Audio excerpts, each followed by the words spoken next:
Two more contextual details.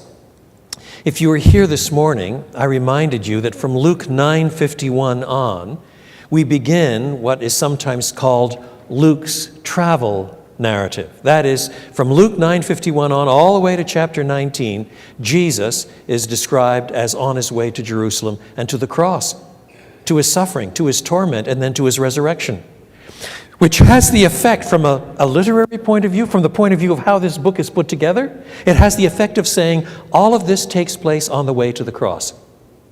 You must read all of this on the way to the cross.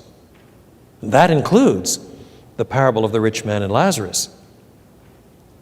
One final contextual observation, and then we'll plunge into our parable. There is actually a sequence of 3 parables here, all dealing with wealth in one fashion or another. In chapter 15, verses 11 to 32, the parable of the lost son. It's really 2 lost sons, isn't it? Here, a prodigal wastes his father's possessions.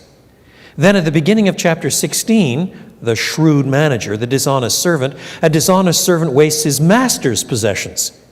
And then in our parable, a rich man wastes his own possessions. Now, in each case, there's a slightly different emphasis that's made. It's not that Jesus is simply repeating himself. Each parable is making a different point, and yet all have to do in one fashion or another with how possessions are handled responsibly. So now we come to our parable. It's divided into 2 parts. First is the narrative, the contrast between 2 different men. And then comes the dialogue, verses 24 to 31, between the rich man and Abraham. And what you have is the blindness of a damned man.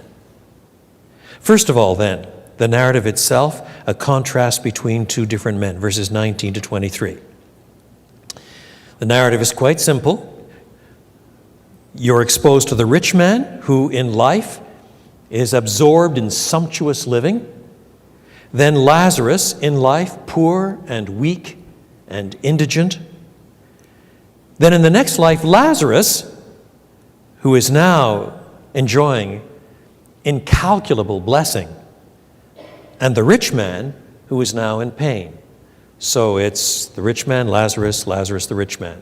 That's the way the narrative runs, and that's repeated, as we'll see in a moment.